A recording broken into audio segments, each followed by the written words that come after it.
Good morning. Good morning. Good morning. Right, you're still watching Good Morning Ghana live on Metro TV. I hope you've been taking some notes on how to get your makeup done the correct way. Don't forget, you should be sending your comments and questions on our question of the day, which is how effective is the National Sanitation Day? I'm sure you know so much about this. On Saturday, we have to be hitting the streets to be cleaning up. How effective has this been so far? We are still in the month of October, and as you know, is the month of breast cancer awareness. And so this morning, we're still talking pink, and I have with me in the studio Juliet mills-lutterodt. She is the founder and president of Pink for Africa. You're welcome, Jules. Thank you. Thank you for having me. It's a pleasure to be here, Frame. Yes, glad to have you. Pink for Africa. Well, how's the education been so far? The education has been amazing. I've been very humbled. I've been here almost a month, and we've done a bit of the Eastern region. We've done some Accra, and the response from women and young women have been absolutely amazing. Just for the benefit of those who might not know so much about Pink for Africa, we educate people on breast cancer, but tell us more. Well, we educate people on the importance of early detection in breast cancer. In our society and across Africa, one of the things that hurts us the most is that we don't know. And so it's very important for a woman to know, and a man, because 10% of men also get breast cancer. It's important for women to know that the early detection is key, because it's a very expensive disease. And if you wait till it's too late, you will not be able to afford it. You have been a breast cancer survivor. Yes. For how long? It's been almost 8 years. Wow. I'm in remission. So it's been an amazing journey for me. Unfortunately, I lost my mom last year to breast cancer. We're sorry about as well. So October is exactly a year that we lost her. So it's been really important for me to go out and educate, go out and make sure that women like my mother will be able to catch their cancer early and really live a healthy, long life. So the day you found out you have breast cancer, or you realized that there was a lump in your breast, how did you feel? You know, when most of us hear cancer, of course, most of us are panicked by it. I turned 40 and my doctor requested that I come and do my routine checkup, and that included a mammogram. The mammogram result came back and they couldn't see through the tissue. So I had to go back for an ultrasound. And then I got called again to go back for an MRI. And it was with the MRI that they saw the cancer in my breast. So I got called in the doctor's office, and you know, he laid the message on me, and I was very sick that day. So I wasn't sure how to process it. I don't remember driving home. I know I got home and I went to sleep. My husband was away on a business trip, so I waited till he came home. And of course, I think that I am a mother of 3. I have 3 children. I have a 24-year-old, a 17, and a 15. 24 years? Yes. Do you remember asking, how old are you? A little too old. I am 48 years old. You don't look your age. Thank you. You look good. Thank you. And you look like Majid. Well, he's my little brother. Anyway, good morning, Majid. So it's really wonderful that it was really important that, you know, everything flashed in front of your eyes, because you have children to raise. 8 years ago, my kids were much younger. So, you know, I had to make a deal with God. Were you afraid you were going to die? No, I don't ride on fear. Fear doesn't exist in my body. I don't know what fear is. I've never been afraid of anything, honestly. So for me, it is, okay, this is what is here. Where do we go from here? Let's research the best doctors. I got on my knees first and prayed and asked God to bring all of the right people my way, from my support system to the right doctors, the right nurses, and everybody to point me in the right direction. And I think that it's one of the important things within you.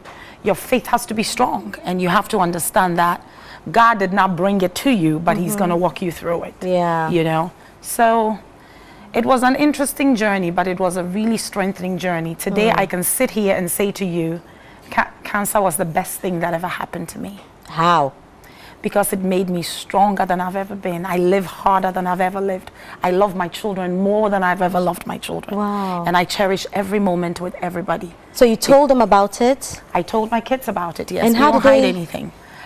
Before I told them about it, I did a lot of research on survival rate, because they're children and you want to break the news to them in a way that they understand. So I did a lot of research on what the survival ratio is and what I'm going to be going through. We looked at different women going through chemotherapy. They lost their hair. I opted to removing my entire breast, so I had a full mastectomy. So I went through that. Yes. Wow. Yeah, it's cool. Okay, so what did the kids say? The kids took it very well. My middle child took it the hardest. Henry took it very hard. Oh, Henry. He failed a few of his subjects a year. I remember he would check on me constantly. He would want to sleep in the bed with me. And I think it's just because, you know, most of us hear cancer and we know people, we've heard of people who have died. So they weren't sure. But it was a matter of reassuring them and asking them to also pray for me and also believe in the power of prayer.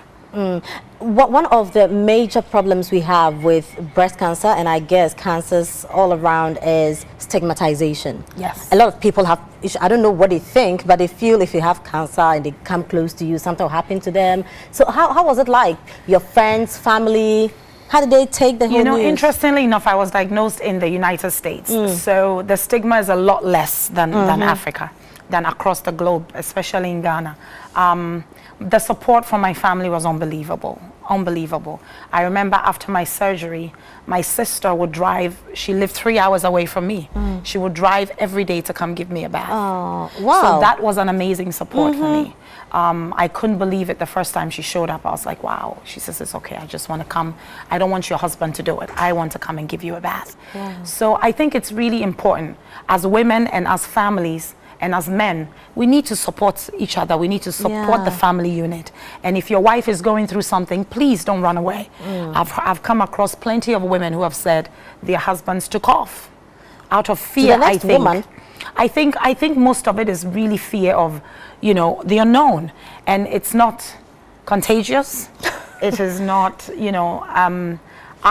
through my journey, I've lost over 100 pounds. My husband would have missed out on a lot had he given me up early. So I think that it's important. That support system is important. And as Ghanaian women, we talk a lot, we gossip a lot. We do. We need to stop. We need to support each other. Will we ever? It's important. Cancer is not prejudice. Cancer doesn't happen to you because you slept with somebody's husband. Cancer doesn't happen to you because... And it's not a spiritual disease. No, it's not. The devil is tired of being blamed for it.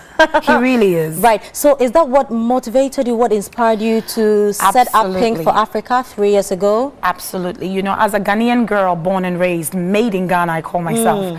As a Ghanaian girl, I felt somebody had asked me through my interviews that had I lived in Ghana, would I be married? I said, absolutely. I'm not a bad-looking woman. I probably will. No, not at all. Thank you.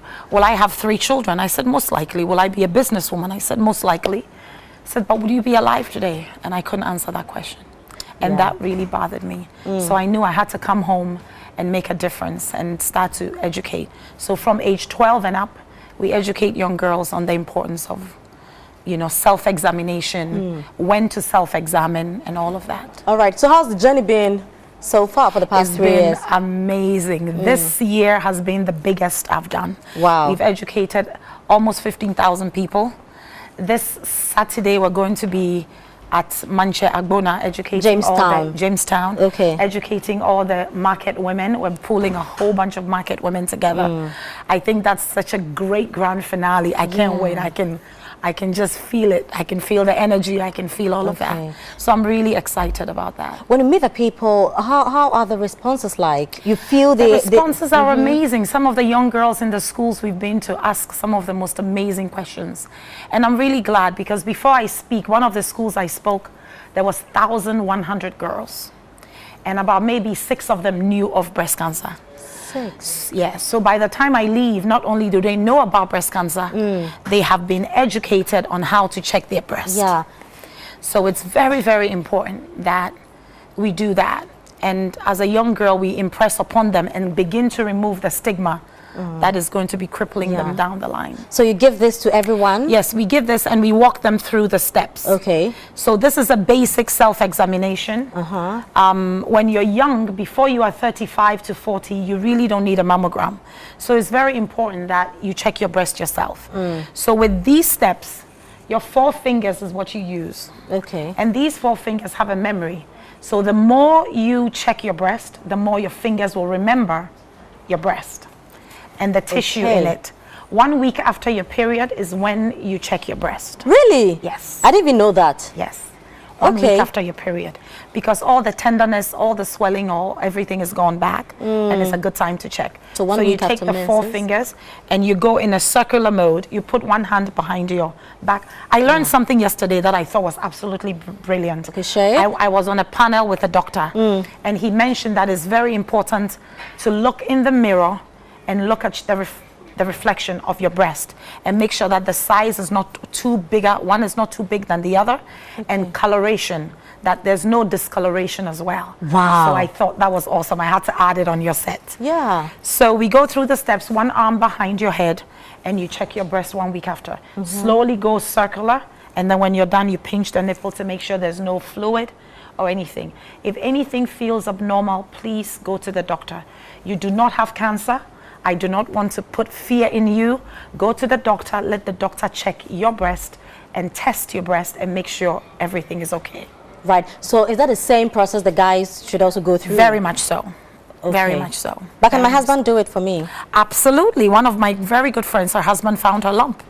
So your husband should definitely do it. Wow. Yes. Right. So I know that on Facebook, Pink for Africa Foundation is having a great and beautiful campaign. I have my photo that I'm rocking my pink. Tell us about Rock Your Pink. Rock Your Pink campaign, Rock Your Pink for Africa campaign is a campaign we started for the month of October. And right from the beginning of October, we started with this campaign. And it's hashtag Rock Your Pink for Africa. And really it's about bringing awareness. It's about bringing awareness to breast cancer. You rock your pink, you donate 80 Ghana cedis, you tag 3 to 5 people and challenge them to do the same. Now, why 80 Ghana cedis? In the US, we're doing $20. The equivalency of $20 is 80 Ghana cedis. So please, it may seem like a lot. 100 Ghana tomorrow. No. You see the way the dollar is rising? I know, it seemed like a lot, but honestly, reach into your heart, reach into your pocket and be part of it. And hashtag Rock Your Pink for Africa. To date, we've raised almost $7,000.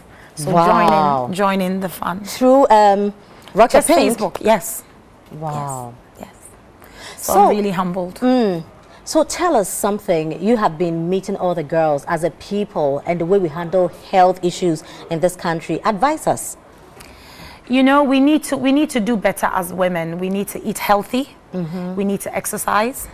We need to, you know, as women, we naturally do more for everybody than we do for ourselves. Yes. We put ourselves last. So I think it's important for you to find balance. When you look at your plate, make sure that some greens are on there. There is a vegetable, there is your green, there is your carbs, there is your protein. Make sure your food is balanced. In the morning, eat a healthy breakfast. Go for a walk. You know, take better care of yourself. All right. And have a beautiful pink dress. Thank you. I've been rocking pink all month long. Of course. The campaign is on. Yes. Thank you very much. Thank you so much, Frema, for having me. Mills-lutterodt. I've really enjoyed this. And I've honestly learned a whole lot of new stuff where breast cancer is concerned. I thought I knew everything about it, but no, because I didn't know about the four fingers thing. Yes. I didn't know about standing in front of the mirror to check if they are the same. Excellent. And no discoloration. So thank you very much. Thank you. I'm sure this is what Pink for Africa is about, the education. I have been educated. Thank you very much and all the best. Thank you. Good morning.